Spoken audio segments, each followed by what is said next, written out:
अगर सत्संग सदियों से चले तो निश्चय ही हमारे जीवन, हमारे समाज में क्रांतिकारी परिवर्तन होना चाहिए। सत्संग 2 मिनट का भी हो, हमारे जीवन को बदले, तभी वो सत्संग है। सदियों का सत्संग किस काम का अगर हमारे जीवन में कोई परिवर्तन नहीं आया। हजारों बार आपने सुना है कि अंगुलीमाल का जीवन बदला। कौन? सदियों का सत्संग उसने नहीं सुना था, उसने महीनों का सत्संग नहीं सुना था। एक अनायास भेंट हुई तथागत गौतम बुद्ध से, आधे घंटे में उसका जीवन बदल गया। आधे घंटे का सत्संग उसके जीवन को बदल देता है। सदगुरु कहते हैं सत्संग थोड़ा ही जीवन में चाहिए, लेकिन उससे जीवन बदलना चाहिए। उससे हमारे भीतर एक परिवर्तन आना चाहिए, हमारे सोचने में, हमारे बोलने में, हमारे चलने में। सत्संग से सजा हुआ जीवन कैसा होगा? सोचिए। जैसे बाहर से आप कुछ बढ़िया चीजें पहन लेते हैं, सेंट छिड़क लेते हैं, कुछ क्रीम पाउडर लगा लेते हैं, तो जीवन कैसा होता है, शरीर कैसा लगता है? बाहर से लोग कहते हैं कि बड़ा अच्छा लग रहा है। या धार्मिक व्यक्ति हैं, हम तिलक लगा लेते हैं तो कितना बढ़िया अच्छा लगता है। लेकिन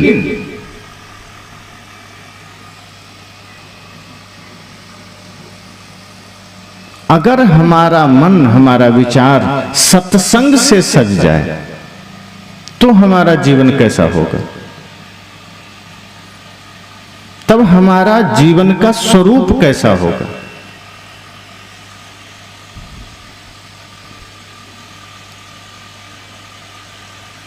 बाहरी रंग रूप और बाहरी सजावट से बाहर सब कुछ अच्छा लगता है, लेकिन जब भीतर सत्संग से जीवन सजता है तब जीवन का स्वरूप बदल जाता है।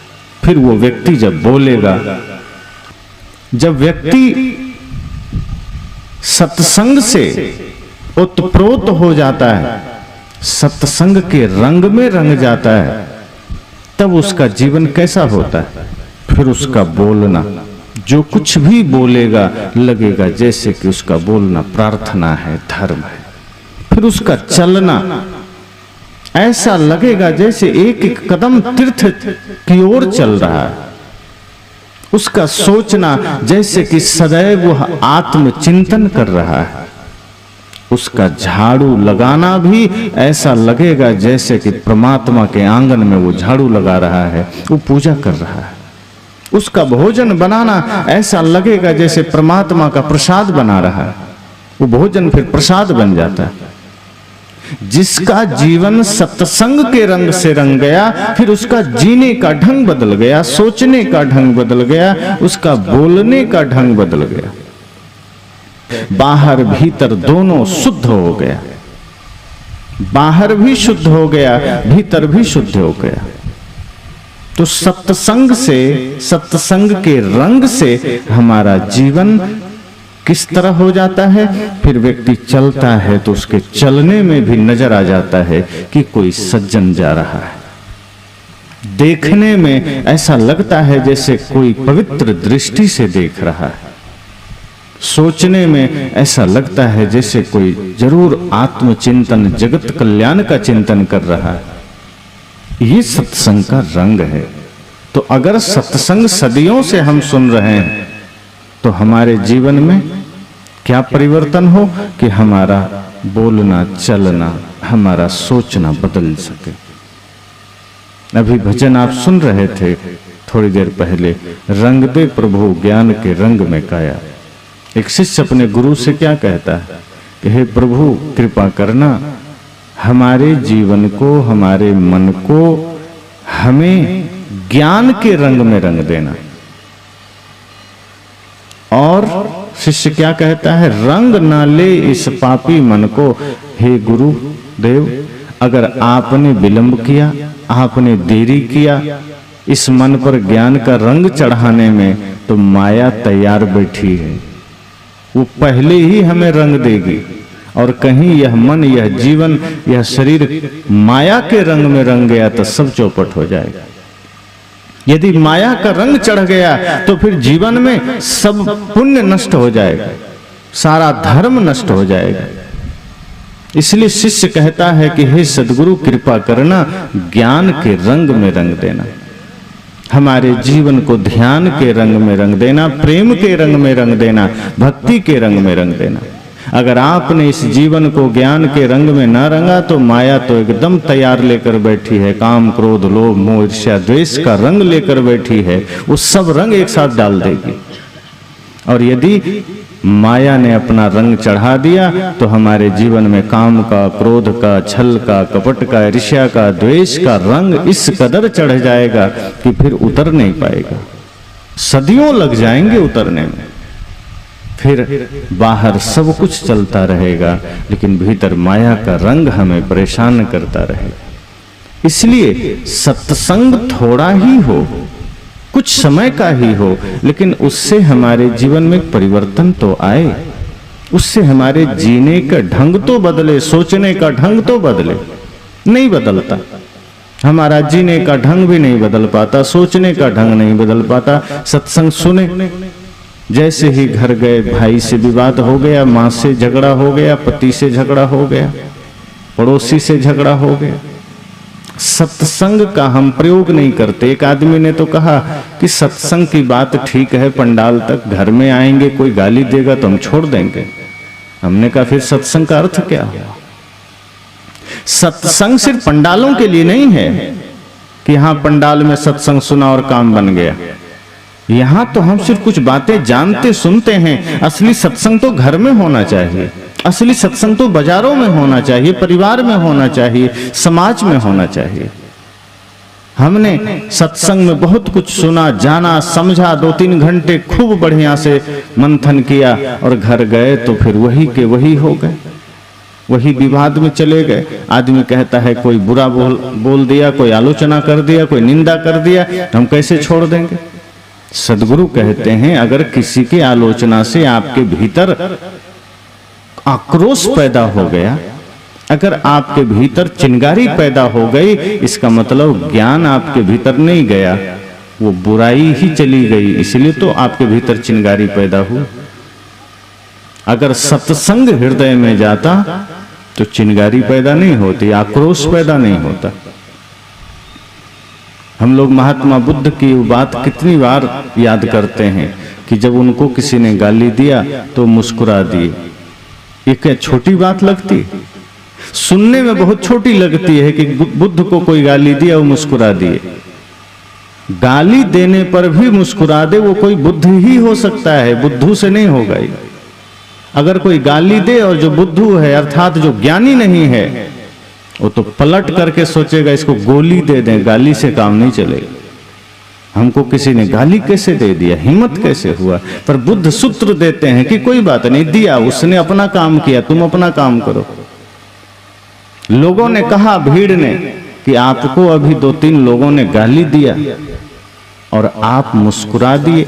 कहा वो दिया, हम तक पहुंचा ही नहीं और हम उत्सुक भी नहीं, हमें कोई इच्छा नहीं है उसकी गाली लेने को, हम पसंद नहीं करते, हमें रस नहीं है गाली में। और जब रस नहीं है तो हम लेते ही नहीं है, तो जो चीज लिया नहीं उसका बुरा क्या मानना? अब ले लें तब तो बुरा लगे कि पता नहीं क्या है नहीं।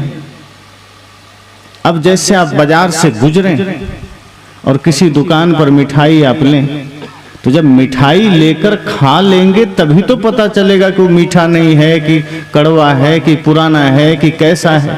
अब लिया ही नहीं, पहले ही हलवाई को गाली दे दिया कि तुम गलत मिठाई रखते। भाई खाया ही नहीं तो गाली क्यों देना? बुद्ध कहते हैं मैंने रास्ते में उसकी गाली ली ही नहीं, मुझे पता ही नहीं गाली का स्वाद, तो मैं उत्तर क्या दे दूं? लिया होता तो शायद मैं कोई जवाब दे पाता। उसने अपना काम किया, देने की चेष्टा की, हमने लिया नहीं, पसंद नहीं मुझे, मैंने अस्वीकार कर दिया। अब सोचो हमने जब मिठाई नहीं लिया तो क्या होगा? वो उसकी ही हो गई, अब वो बांटेगा। बुद्ध ने कहा मानो तुम बाजार से मिठाई खरीद कर ले गए और तुमने अतिथि को दिया और अतिथि ने लिया नहीं, तो मिठाई का स्वाद अतिथि को पता चलेगा? कहा नहीं चलेगा। फिर तुम मिठाई को क्या करोगे? कहा हम खा लेंगे, बच्चों को दे देंगे, परिवार को दे देंगे। कहा बस यही बात है, जो गाली उसने मुझे दिया, मैंने लिया नहीं, मुझे उसका स्वाद का कोई पता नहीं, अब वो अपने परिवार को ही दे दिया समझो, अब उसने अपने बच्चों को ही दे दिया, वो बांट दिया, वो वस्तु ही मेरी ना हुई, तो उसका मैं ईर्ष्या द्वेष क्या करूं, उसका मैं जवाब क्या दूं? तो कोई बुद्ध ही हो सकता है जो गाली का भी जवाब गीत से दे दे। यही तो सदगुरु कहते हैं कि सत्संग सुनिए तो इतना परिवर्तन आपके जीवन में आ सके, इतना बदलाव आपके जीवन में आ सके कि कोई गाली भी दे तो आप यह सोच सके, इतना होश में रहें कि नहीं उसने दिया, उसका काम मुझे लेना नहीं है, मुझे ये चीज चाहिए नहीं, मुझे इसकी जरूरत नहीं, मुझे जरूरत जिस चीज की है मुझे वो लेना है। अगर किसी ने ज्ञान की बातें दी है तो ले लीजिए, लेकिन उल्टा हम करते हैं, कोई ज्ञान दिया तो हम इस कान से लिए उस कान से निकालते हैं, कई बार तो इस कान तक भी नहीं पहुंचता। लेकिन किसी ने गाली दे दिया, हल्के से भी दिया, तो हम तुरंत ध्यान देते हैं, क्या बोला, गाली दिया, काहे दिया, अब भिड़ गए उससे, हो गई बात, बिगड़ गई, सत्संग धरा का धरा रह गया। सदगुरु कहते हैं सत्संग का मतलब है जो आपको सजग कर दे, होश में ला दे, और होश का अर्थ इतना है कि दृष्टि पवित्र हो जाए, आप अपने मन का दृष्टा बन जाए, सदैव सजग रहें कि कोई बुरा दिया तो उसको लौटा दिया, अच्छा दिया तो आत्मसात कर लिया। किसी ने बुरा दिया तो बुरा का उत्तर बुरा से नहीं दिया, किसी ने गाली दिया तो गाली का जवाब गाली से नहीं दिया। शब्द ही तो है, हमने उसको गाली समझ लिया, हमने उसे बुरा समझ लिया, हृदय में धारण कर लिया, विष बन गया, वो दुख देने लगा। अच्छा है बुरा है, अगर लगता है कि वो गलत शब्द है उसको कान तक आए वैसे लौटा दीजिए कि नहीं मुझे इसकी जरूरत नहीं, मुझे तो शब्द चाहिए ज्ञान के, हमें तो गुरु का शब्द चाहिए, हमें तो प्रेम का शब्द चाहिए, हमें तो सत्य चाहिए। और अगर वो कहीं मिल जाए तो उसे स्वीकार कर लीजिए, उसे आत्मसात कर लीजिए। जब ऐसा करेंगे तो धरती पर कोई आपको प्रभावित नहीं कर सकता। फिर आप घर में रहेंगे तो भी सत्संग है, बाजार में बैठे हैं तो भी सत्संग है, वरना सत्संग में ही सत्संग रहेगा, बाहर सत्संग खत्म हो जाएगा।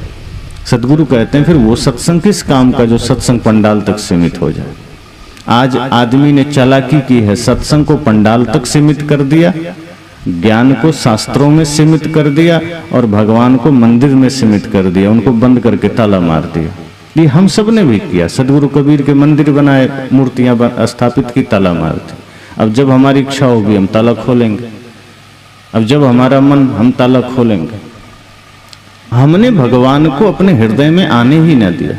सदगुरु कहते हैं मंदिरों के ताले खोलो, मंदिरों को हटाओ, और जो भगवान तुमने मंदिरों में बिठाए हैं उसे अपने हृदय में बिठाओ। जैसे ही अपने हृदय में तुम भगवान को बिठाओगे तुम्हारे हृदय से सारे राक्षस विदा हो जाएंगे। और ध्यान रखना, हृदय में भगवान का निवास नहीं है, इस वजह से आपके भीतर से विकार निकलते हैं, इस वजह से आपके भीतर से क्रोध निकलते हैं। जिस हृदय में महापुरुषों का निवास हो जाए, जिस हृदय में राम कृष्ण बैठ जाएं, बुद्ध महावीर कबीर बैठ जाएं, उस हृदय से कभी कटु नहीं निकल सकता, उस हृदय से कभी किसी के लिए अशुभ नहीं निकल सकता। सोचिए अगर हमारे हृदय में राम का निवास है तो हम भाई के साथ कभी भी धोखा नहीं करेंगे। जिस हृदय में राम बैठ गए वो व्यक्ति कभी अपने भाई से बंटवारा नहीं ले सकता, वो कभी अपने माँ बाप को दुख नहीं दे सकता। फिर उसके जीवन में यही भाव रहेगा कि चारि पदार्थ कर तल ताके प्रिय पितु मात प्राण सम जाके, ये भाव उनका बन जाएगा। परहित सरिस धर्म नहीं भाई, ये भाव उसका बन जाएगा। धर्म न दूसर सत्य समाना, यह भाव उसका बन जाएगा। भाई से प्रेम तभी हम कर सकते हैं जब भीतर राम का भाव आएगा। समस्त सृष्टि से प्रेम और निर्भ्रांत ज्ञान हमारा तभी हो सकता है जब हृदय में सदगुरु कबीर का निवास होगा। सदगुरु कबीर का निवास हमारे हृदय में नहीं है। घरों में तो हमने चित्र लगा लिए, लेकिन हृदय में हमारा अभी भी आसुरी प्रवृत्तियां ही रहती है। इसलिए छोटी छोटी बातों पर हम सब भी दुखी होते रहते हैं, उद्विग्न होते रहते हैं, उत्तेजित होते रहते हैं। इसलिए सद्गुरु कहते हैं कि सत्संग आपको मंदिर बनाता है, सत्संग आपके घर को मंदिर बनाता है। सत्संग से आप समस्त समाज में ही भगवान को देखना जानते हैं। अब कुछ लोग कहते हैं कि क्या करें, शास्त्र में लिखा है इसलिए बाकी क्रिया कर्म कांड भी करना पड़ता है। अब जो शास्त्र में लिख दिया उसको झूठ कैसे माने। अब समस्या यह है कि हमें यह बताया गया कि शास्त्र में लिखा है इसलिए वो सत्य होगा और उसे मानना पड़ेगा। सद्गुरु कहते हैं नहीं, जो बातें आपके जीवन में या समस्त मनुष्यता के लिए विपरीत दिशा की हो, विरोधाभास पैदा करती हो, विखंडन पैदा करती हो, जो बातें कुरीतियों को बढ़ावा देती हो, जो बातें समाज में विध्वंस का कारण बनती हो, वो किसी शास्त्र में भी लिखी हो तो उसको हटा देना, वो मानने योग्य नहीं है, क्योंकि शास्त्र भी मनुष्यों ने ही लिखे हैं। अब कुछ लोग कह देते हैं कि नहीं, वेद तो अपौरुषेय है, परमात्मा ने खुद लिखा है। तो परमात्मा ने किसी चीज को खुद लिख दिया तो वो इतना गड़बड़ थोड़े होगा जिससे समाज बंट जाए। अगर कोई भी शास्त्र परमात्मा ने लिखा होता तो वो शास्त्र इतना बेदाग होता कि समस्त सृष्टि के लिए कल्याणकारी होता। लेकिन हिंदुओं के अलग शास्त्र हैं, मुसलमानों के अलग शास्त्र हैं, ईसाइयों के अलग शास्त्र हैं, जैनियों के अलग शास्त्र हैं, बौद्धों के अलग शास्त्र हैं, यहूदियों के अलग शास्त्र हैं। तो क्या सारे शास्त्र अगर सबके भगवान ने बनाए हैं तो क्या इस धरती पर 5-6 भगवान हैं अब जिनको आपस में नहीं बनती? ना हिंदू के भगवान का मुसलमान से भगवान से बनता है, ना मुसलमान के भगवान का ईसाई से बनता है। सबने अपने अपने शास्त्र रखे, तब तो आपस में उन लोगों का कभी इलेक्शन भी होता हो। अब जैसे एक ही राज्य में, एक ही समाज में 4-5 कैंडिडेट हो जाए तो चुनाव तो होगा ना कि असली भगवान कौन है। अब चुनाव में जीता कौन पता चलेगा, कौन बताएगा कि खुदा इस बार जीता कि गॉड जीता कि भगवान जीता? किसका शास्त्र माना जाएगा? हमारे देश में चुनाव हुआ, मोदी जी जीत गए, प्रधानमंत्री बन गए, उनकी बात मानी जाएगी। अब राहुल गांधी कितना भी चिल्लाए, कोई सुनेगा उनकी बात? और अगर अगले चुनाव में राहुल गांधी जीत जाए तो मोदी जी कितना भी चिल्लाए, कोई नहीं सुनेगा। तो जो जीता वो प्रधानमंत्री हुआ, फिर उसकी बात मानी जाएगी। तो शास्त्र भी 5-10 हैं, हिंदुओं के अलग, मुसलमानों के अलग, और सब में अलग अलग बातें लिखी है, किसी में एकता नहीं है। मुसलमान कुछ और कह रहा है, दुनिया ऐसे बनी वैसा बना, कहां कहां 7वें आसमान की बात है उसमें। ईसाइयों की अलग ही लीला है। सद्गुरु कहते हैं वस्तुतः अलग अलग कालखंड में, समय में मनुष्यों ने ही शास्त्र लिखे हैं, किताबें लिखी है और बाद में यह थोप दिया कि भगवान ने भेजा है। अब ऊपर कोई प्रेस थोड़े बना हुआ है जो वहां छाप छाप के भेज रहे हैं, आदमी ने ही यहाँ लिखे हैं। आदमी अपने तरीके से किताबें लिखता है। आज हमने कुछ लिख दिया, अब हमारा दिमाग खराब हो, हमने कुछ लिख दिया, 200 साल बाद वही इतिहास बनेगा कि नहीं ये तो लिखा है, मानना पड़ेगा। अब ऐसे ही समय काल के अनुसार किसी ने कुछ लिख दिए, उसको लगा उस वक्त ये बातें ठीक है, वो लिख दिया। अब आज वही बातें हम पकड़ कर बैठ जाते हैं, उसी बातों पर हम एकदम खड़े हो जाते हैं, नहीं ये तो शास्त्र में लिखा है, इसके विरोध में हम नहीं जा सकते। सदगुरु कहते हैं विवेक से काम लो। इसलिए सदगुरु कबीर कहते हैं, मैं कहता हाँ आंकन देखी, तू कहता कागज की लेखी, मेरा तेरा मनवा कैसे एक होई रे। जो शास्त्र पढ़ने वाला था वो कबीर साहब के पास गया, कहा शास्त्र में ऐसा लिखा है, कहा शास्त्र साइड में रख दो, आज अभी की बात करो। शास्त्र लिए घूम रहे हो, कोई जरूरी नहीं कि शास्त्र में आज की समस्या का समाधान हो। ये तुम्हारे शास्त्र पुराने हो गए, और जो पुराने हो गए उसमें पुरानी बातें। वर्तमान को देखो, वर्तमान में जियो, वर्तमान के अनुभवों से काम चलेगा। आज ज्वलंत प्रश्न है, ज्वलंत समस्याएं हैं, जिंदा प्रश्न है, तो उत्तर भी जिंदा चाहिए। तुम शास्त्र लेकर मुर्दा उत्तर लिए घूम रहे हो। अब 5000 साल पहले कुछ किताबें लिख दी गई। अब जहां परम शांति की बात है, मुक्ति की बात है, सत्य की बात है, वो तो सदा वही रहेगा, सत्य कभी नहीं बदलता। लेकिन व्यवहारिक जो बातें हैं, व्यवहारिक समस्याओं पर जो चर्चाएं हैं, वो तो हर समय बदल जाती है। 20 साल पहले इस समाज के लिए जो नियम लागू किए गए होंगे, आज उसको बदलना पड़ेगा। भारत का संविधान ही आप देख लीजिए, जब 1950 में लागू हुआ तब से अब तक लगभग 106 बार संशोधन किया जा चुका। अब भारत का स्वरूप बदल रहा है, नियम भी बदलते जाएंगे, उसके समाधान भी बदलने पड़ेंगे, वही नियम से काम नहीं चलेगा। इसलिए हर दिन नियम बदलते हैं, हर दिन प्रश्न बदलते हैं।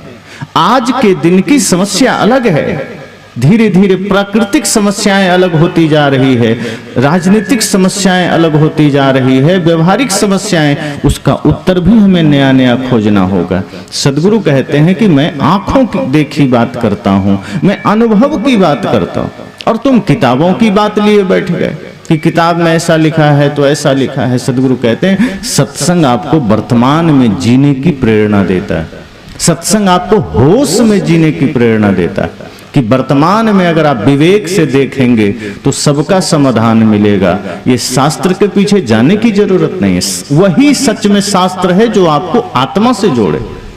सभी किताबों को हम शास्त्र भी नहीं कह सकते। शास्त्र का मतलब ही है जो स्वयं का पता बताए, जो स्वयं की ओर ले जाए, जो आत्मा की ओर ले जाए। सदगुरु कहते हैं मात्र वही शास्त्र है जो बंधनों से मुक्ति दिला दे, सिर्फ वही शास्त्र है जो आत्मा का पता बता दे। और इसलिए हम यह बार बार नहीं कह सकते कि हाँ लिखा है तो मानना पड़ेगा, लिखा है तो मानना पड़ेगा। बहुत से कर्मकांड करने वाले लोग कहते हैं अरे मैं थोड़े कर रहा हूं, तो लिखा है शास्त्र में। अब लिख दिया किसी ने किताब में, अब उसको माने चले जा रहे हैं। अब लिखा हुआ सत्य नहीं होता, आंखों देखी सत्य होता है, अनुभव सत्य होता है। अनुभव का ज्ञान सर्वोपरि है। इसलिए सदगुरु कबीर ने अनुभव की बातें कही, सत्य की बातें कही, यही सत्संग करता है। अब जो सामने दिख रहा है अनुभव की बातें, वो सत्य होगी कि लिखा हुआ सत्य होगा। एक स्कूल में एक मास्टर ने अपने छात्र से कहा कि बताओ अगर मैंने 5,000 रुपया तुम्हारे बाप को दिया 5% ब्याज पर, तो 1 साल में हमको कितना लौटा के देगा तुम्हारा बाप? लड़का खड़ा हुआ का 1 भी रुपया नहीं देगा। मास्टर ने कहा गणित उन्नित नहीं पढ़ता है, इतना पढ़ाते हैं फिर भी तुमको पता नहीं है कि कितना रुपया देगा। कहा गुरुजी आप गणित जानते होंगे लेकिन मेरे बाप को नहीं जानते हैं। कहा क्यों? कहा वो आज तक किसी को 1 रुपया लौटा के नहीं दिया, आपको दे देगा क्या? 1 रुपया नहीं लौटा के देगा, आप गणित रखे रहिए। तो गणित में भले लिखा है कि 5,000 का 1 साल में 5% के हिसाब से कितना मिलेगा, पर मैं जानता हूं, मुझे पता है मेरे पिता के बारे में, वो कभी किसी का 1 रुपया लौटा के नहीं दिया, आपको भी नहीं देगा। आपका गणित आपके हाथ में रखो। संत कहते हैं लिखा हुआ हमेशा सत्य नहीं होता। गणित ठीक है, मैथमेटिक्स भी ठीक है, लेकिन अनुभव जिसके पास है उससे बड़ा कुछ नहीं, वो अनुभवी है। आप सब संतों से कहानी सुनते हैं ना कि एक आदमी काफी दिन कमाने बाहर चला गया, पत्नी दुखी हुई, नाराज हुई, गुस्से में पत्र लिख दिया कि कैसे पति हो तुम, तुम्हारे होते हुए हम विधवा हो गए। अब पति नाराज, दुखी, परेशान कि ओह मैं कैसा अभागा आदमी, मेरे होते विधवा हो गई। अब वो बार बार जगह जगह लोगों से पूछ रहा है कि भैया देखो मेरे होते मेरे पत्नी विधवा हो गई। जो सुनता हंसता, कहा तुम जिंदा हो, पत्नी विधवा कैसे हो गई? कहा तुम मानोगे ही नहीं, देखो ये लिखा हुआ है। अरे लिखा हुआ है तो तुम तो जिंदा हो, मैं लिखा छोड़ो, वो विधवा है इसका प्रमाण ये होना चाहिए कि तुम मरे हो और तुम जिंदा हो। अब वो मानता ही नहीं, कहता नहीं नहीं तुम पागल हो, मानते ही नहीं, देखो लिखा है। अब वो जहां जाए वही तमाशा। लोगों ने कहा देखो वो लिखा है पर तुम जिंदा हो, यही सबसे बड़ा प्रमाण है, ये सबसे बड़ी बात है। ये आंखों से दिख रहा है, ये सामने नजर आ रहा है कि तुम जिंदा हो, और इससे बड़ा सबूत क्या चाहिए कि तुम्हारी पत्नी विधवा नहीं। तुम्हारी पत्नी को विधवा होने के लिए तुम्हारा मरना जरूरी है। कहो तुम्हें मार दे तो शायद ये पत्र सही हो जाए, लेकिन अब पत्र को सही करने के लिए तुम्हें मारा जाए ये भी तो ठीक नहीं। शायद उसको समझ में बात नहीं आई होगी, लेकिन सत्य यही है संसार का सदगुरु कहते हैं आंखों से हम देखते हैं सत्य को, लेकिन हम फिर भी स्वीकार करने को राजी नहीं। हम कहते हैं नहीं आप ठीक कहते हैं, लेकिन किताब में तो यही लिखा है, शास्त्र में तो यही लिखा है, पुरानी परंपराओं में तो यही चला आया है। अब पुरानी परंपराओं में जीव हिंसा भी बहुत है, बलि प्रथा है, तो क्या आज हम उसे सत्य मान लें? क्या कोई देवी देवता बलि देने से खुश हो जाती है? ऐसा बहुत से पहले पुरानी परंपराओं में है। लेकिन जैसे जैसे व्यक्ति जागरूक हो रहा है, समझ रहा है कि हिंसा कभी धर्म नहीं हो सकता, हिंसा करने वाला अधर्मी रहेगा, हिंसा अधर्म रहेगा। आज बहुत से लोग सजग हुए, बलि प्रथा बंद होते जा रही है, बहुत से चीजें बंद हो रही, बहुत सी कुरीतियां बंद हो रही है। पहले जातिवाद भरा पड़ा था, संविधान के अनुसार अब जातिवाद खत्म हुआ। भले ही लोग मन में माने, लेकिन सार्वजनिक जगह में कोई मान के दिखाए। आदमी होटल गया, विद्यालय गया, वहां नहीं कह सकता कि यहाँ जातिवाद में हम आए हैं, हम ऊंचा हैं तुम नीचा हो, हम साथ में नहीं रह सकते, केस हो जाएगा। तो धीरे धीरे समय परिस्थिति बदलते हैं। सदगुरु कहते हैं सत्संग सिर्फ पंडालों तक न रहे। अगर सत्संग पंडालों तक रह गया तो घर बिखरता रहेगा, समाज बिखरता रहेगा, कुछ नहीं होगा। आज शास्त्र में ज्ञान सीमित हो गया, सत्संग पंडाल में सीमित हो गया, भगवान मंदिर में बंद हो गए, और इसलिए सबको मौका मिल गया। जहां गया वहीं अफरा तफरी का माहौल है, वहीं लूट खसोट का माहौल है, चारों ओर यही छल प्रपंच का माहौल है। इसलिए सदगुरु कहते हैं कि नहीं, आप सत्संग में हैं तो चेष्टा यह करिए कि सत्संग थोड़ा भी सुने, वो सत्संग आपके घर तक चल सके, वो सत्संग आपके एक एक क्षण व्यवहार में उतरे, वो सत्संग आपके जीने का साधन बन सके। बोलना, चलना, सुनना, सोचना सब सत्संग में हो जाए। ये समझना कि सत्संग अंधेरे में प्रकाश की तरह है। जैसे रात्रि होते ही जगह जगह लाइटें जल जाती है, लेकिन अब लाइट सब जगह तो नहीं मिलेगी, तो आदमी जो समझदार होता है वो आजकल मोबाइल का फ्लैश या लाइट जला लेता है या टॉर्च रख लेता है।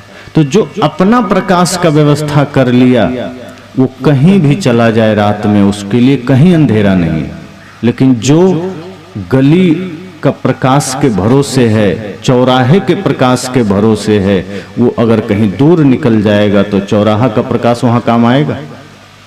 आजकल हर चौक चौराहे में लाइट की व्यवस्था है। हम वहां बैठ गए तो हमें लगता है कहीं अंधेरा नहीं, सब उजाला है। लेकिन वहां से जैसे ही हम अंधेरे की ओर बढ़ते हैं, जैसे ही गांव की ओर बढ़ते हैं, कहीं एकांत की ओर बढ़ते हैं, वहां हमें अंधेरा मिलता है। फिर या तो गड्ढे में गिरेंगे या कहीं बैठना पड़ेगा, फिर कहीं न कहीं टकराएंगे। लेकिन अगर किसी ने प्रकाश की व्यवस्था कर ली है, लाइट की व्यवस्था कर ली है, अब वो जहां जहां जाएगा वहां वहां प्रकाश होगा।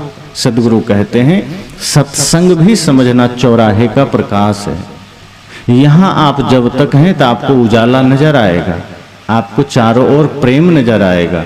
लेकिन अगर आपने अपना प्रकाश का यहाँ से व्यवस्था नहीं किया, अर्थात अपने भीतर ज्ञान का दिया यहाँ से नहीं जलाया, तो आप घर जाएंगे तो अंधेरे में चलेंगे, और उस अंधेरे में फिर आपसे भूल होगी, आपसे फिर त्रुटि होगी, फिर उस अंधेरे में आप गिरेंगे। कहीं क्रोध के गड्ढे में गिरेंगे, कहीं काम के गड्ढे में गिरेंगे, कहीं लोभ के गड्ढे में गिरेंगे, कहीं छल के गड्ढे में गिरेंगे, कहीं कपट के गड्ढे में गिरेंगे। इसलिए यह मत सोचिए कि सत्संग में आ गए तो काम बन गया। नहीं, ये सत्संग सिर्फ संकेत है, ये चौराहे की लाइट सिर्फ संकेत है। वो लाइट आपको हर जगह काम नहीं आएगा। ये सत्संग तब काम आएगा जब यहाँ से प्रेरित होकर के अपने भीतर भी हमने एक प्रकाश की व्यवस्था कर ली, ज्ञान का दिया जला लिया। और जब हृदय में ज्ञान का दिया जलेगा तो आप घर जाइए, परिवार में जाइए, संसार में जाइए, बाजार में जाइए, खेत जाइए, खलिहान जाइए, जहां जाएंगे इस समझना सत्संग का प्रकाश आपके साथ साथ चलेगा। और जब सत्संग का प्रकाश साथ साथ चलेगा तो ये काम, क्रोध, लोभ, मोह का अंधकार आपका कुछ नहीं बिगाड़ सकता। ये झूठ, ये छल, ये कपट का अंधेरा आपका कुछ नहीं बिगाड़ सकता, क्योंकि ज्ञान का प्रकाश आपके साथ होगा, सत्संग का प्रकाश आपके साथ होगा।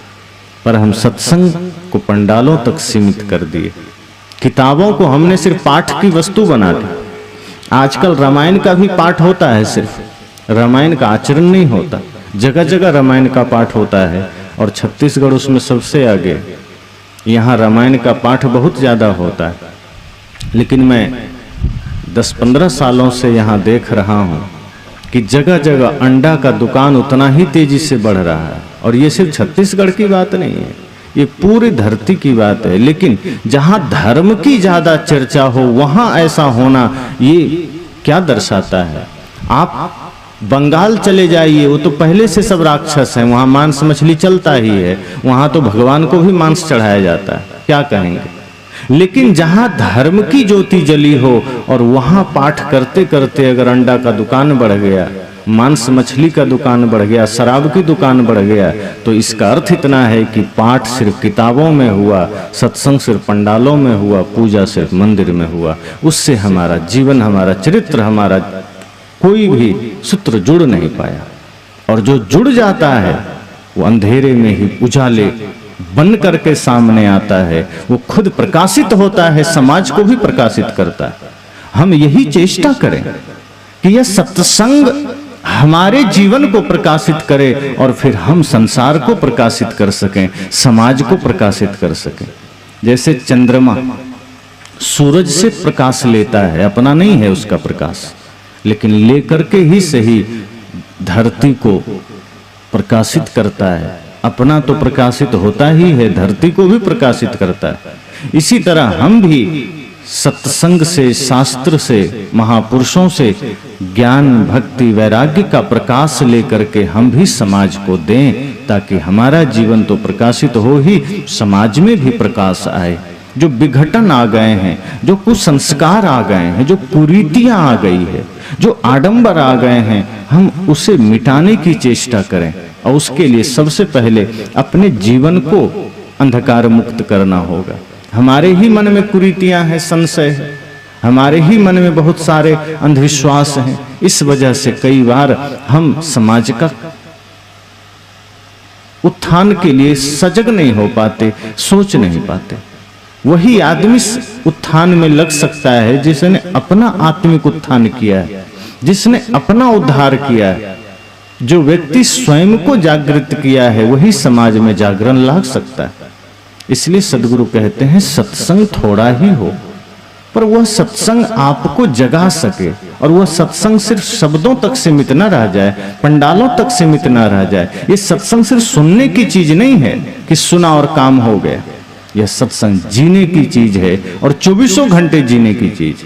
ये नहीं कि 1 मिनट, 1 घंटा, 2 घंटा सुना, अब चलो अब तो अपना काम करना है, नहीं। ये पंडाल में बैठ करके जो सत्संग हुआ, ये समझना थोड़ा सा हमने सुना, जाना, समझा, इसका प्रैक्टिकल हमें घर में करना है। और प्रैक्टिकल यही है, मन वचन कर्म से निर्मल हो जाइए, पवित्र हो जाइए। ये सोचिए कि सत्संग से जब हम घर लौटें तो हमारा घर वास्तव में मंदिर बन सके।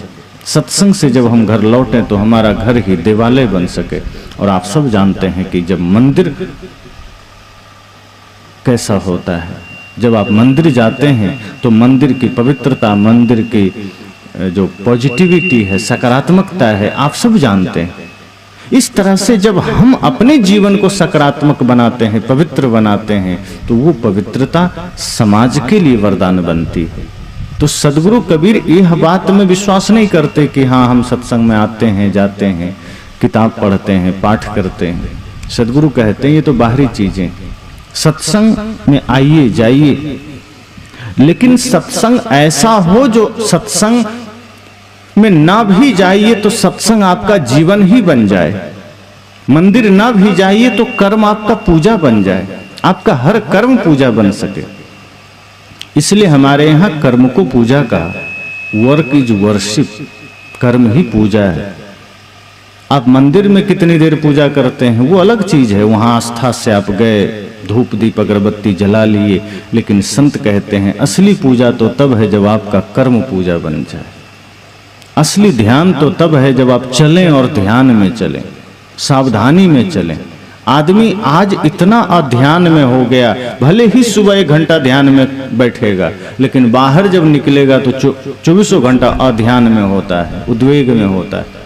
अब देखिए आदमी बाजार में चल रहा है, जो देश धर्म प्रधान देश है वहां की स्थिति देखिए, और जिन देशों में धर्म नहीं है, सिर्फ अनुशासन है, सरकार का अनुशासन, वहां के लोग कितने अनुशासित हैं। भले ही वो कैसा भी हो, लेकिन वहां भीड़ में भी एक दूसरे से टक्कर नहीं खाते हैं, जहां तहां थूकते नहीं है। और यहाँ आप देखिए आदमी चल रहा है, साफ सुथरी जगह है, तुरंत गुटखा खा के थूक देगा। उसको ये शर्म नहीं आती कि ये पवित्र जगह है, साफ जगह है, यहाँ हम थूकें क्यों।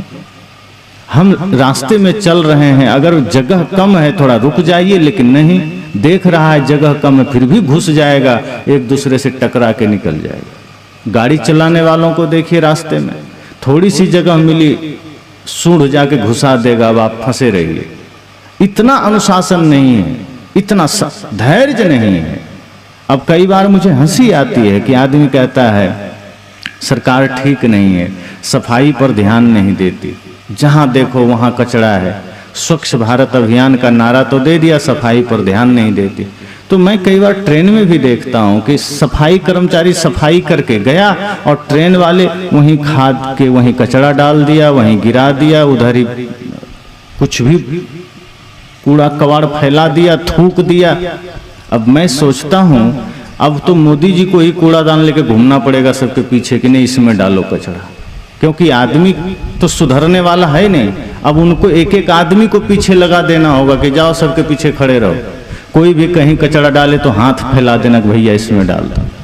तो इतना नासमझ आदमी हो गया कि उसको ये समझ में नहीं आता कि हम जीवन में सही तरीके से कैसे जिएं। इस सत्संग यही शिक्षा तो देता है।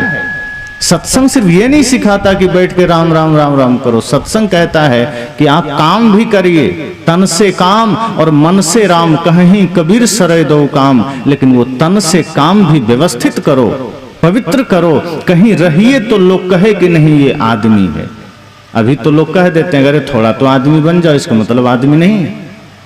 ऋषियों ने भी कहा मनुर्भव, मनुष्य बनो। क्यों? क्योंकि वो मनुष्य नहीं है, सकल मनुष्य का है, कर्म मनुष्य का नहीं है, आचरण आदमी का नहीं है, सकल आदमी का है।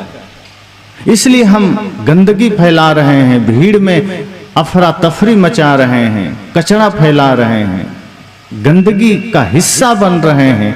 संत कहते हैं सत्संग आपके भीतर की गंदगी को दूर करता है, तब आप समाज की गंदगी को दूर करने के योग्य बनते हैं। सत्संग आपके मन की गंदगी को दूर करता है, तब आप समाज की गंदगी को दूर करते हैं। और जब हम सत्संग सुनते हैं और अपनी गंदगी को हम खुद नहीं दूर कर पाते, तो हम ही समाज की गंदगी का हिस्सा बन जाते हैं। हम खुद ही समाज में गंदगी का कारण बन जाते हैं। फिर किसी न किसी रूप में समस्याएं हम पैदा करते हैं। हमारे वजह से समाज उत्पीड़ित होता है, हमारे वजह से हमारे ही लोग पीड़ा में जाते हैं। सदगुरु कहते हैं नहीं, सजगता 24 घंटे चाहिए। सत्संग सुनने का अर्थ यही है कि आप 24 घंटे सजग रहिए। आपके जीवन से थोड़ी सी भी असावधानी होगी, वो आपके लिए नुकसानदायक होगा, समाज के लिए भी होगा। और जब सजग होंगे तो जीवन में क्रांति घटित होगी और तब शांति आएगी। मैंने पहले ही कहा कि सैकड़ों हजारों बार आपने सुना कि बुद्ध के मिलन के बाद अंगुलीमाल बदल जाता है, रत्नाकर सप्तऋषियों से मिलने के बाद बदल जाता है। ऐसे ही संत गुरुजनों से मिलकर के कितने छोटे छोटे अंगुलीमाल बदले हैं। अब हम सबको सोचना है कि हम भी संत गुरुजनों से मिलते हैं, लेकिन हमारे जीवन में बदलाव क्यों नहीं आता? और यदि हमारे जीवन में आया है बदलाव, तो हम दूसरे के बदलाव का हिस्सा बने, हम दूसरे के जीवन के परिवर्तन का हिस्सा बने। तभी कल्याण संभव हो सकता है, तभी मुक्ति संभव हो सकता है। वरना सोचिए, समय तो निकलता जा रहा है, एक एक क्षण निकलता जा रहा है, कोई रोक सकता है? एक एक निकलता हुआ समय को हम रोक नहीं सकते।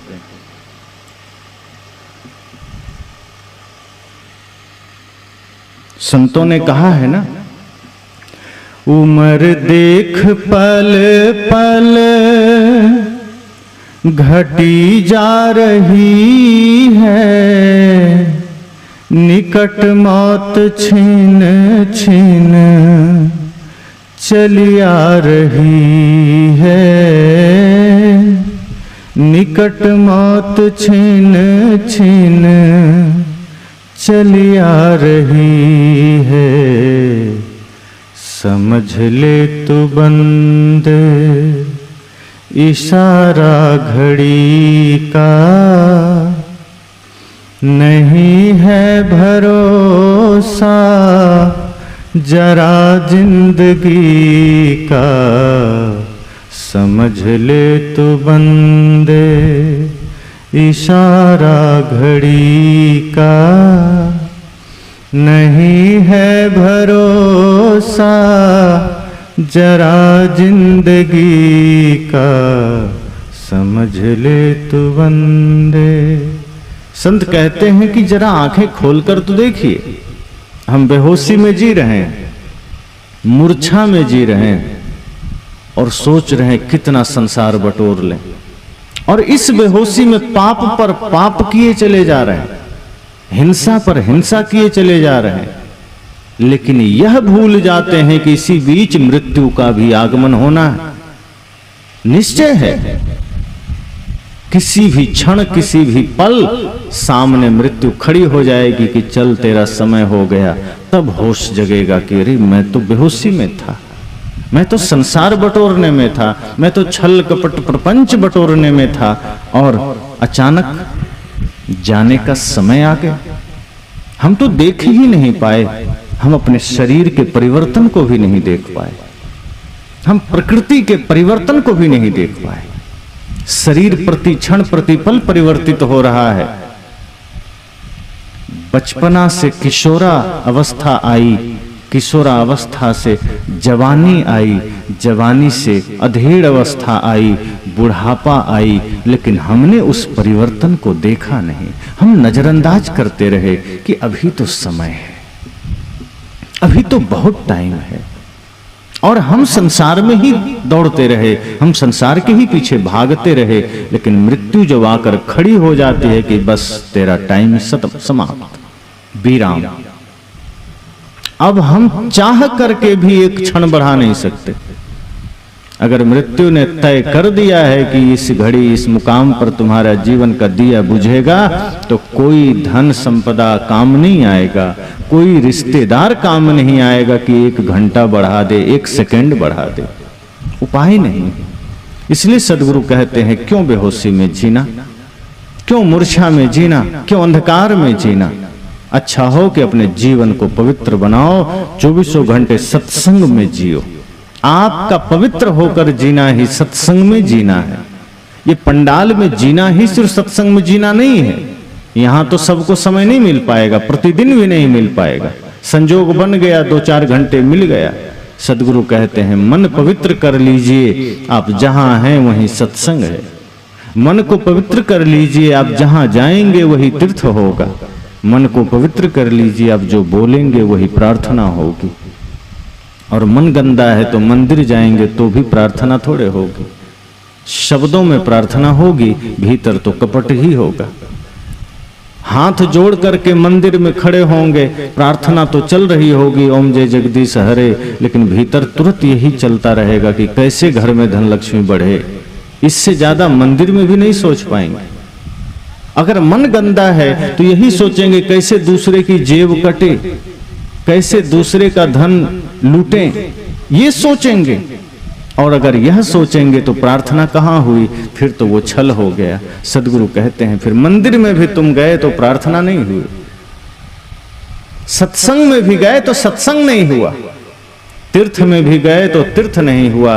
अगर तीर्थ जाकर लौट आए और मन के विकार ना धुले, गंगा नहा कर आ गए और मन का मैल ना धुला, तो कोई मतलब नहीं रहा। सत्संग आइए, ये बड़ा तीर्थ है। सदगुरु कहते हैं सत्संग से बड़ा तीर्थ कुछ नहीं, क्योंकि यह आपको अपनी ओर मोड़ता है।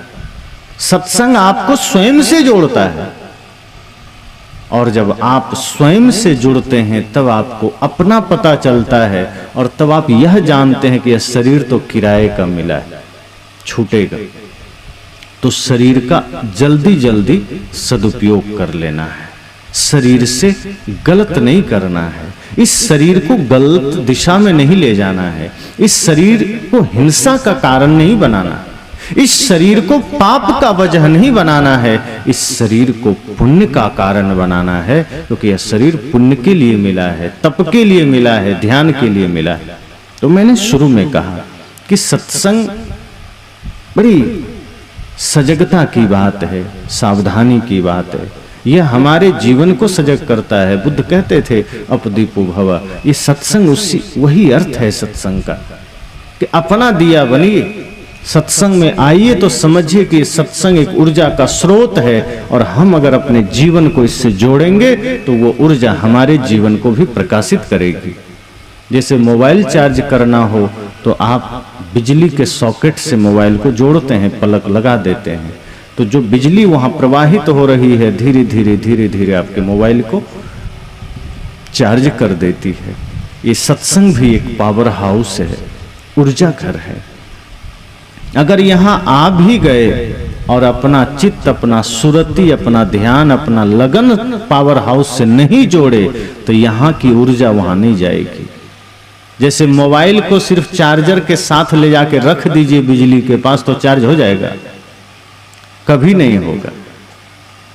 अब कुछ आ गए हैं वाईफाई चार्जर, लेकिन उसके लिए भी उसका जो डिवाइस है उस पर रखना पड़ता है, उसका वो सिस्टम है।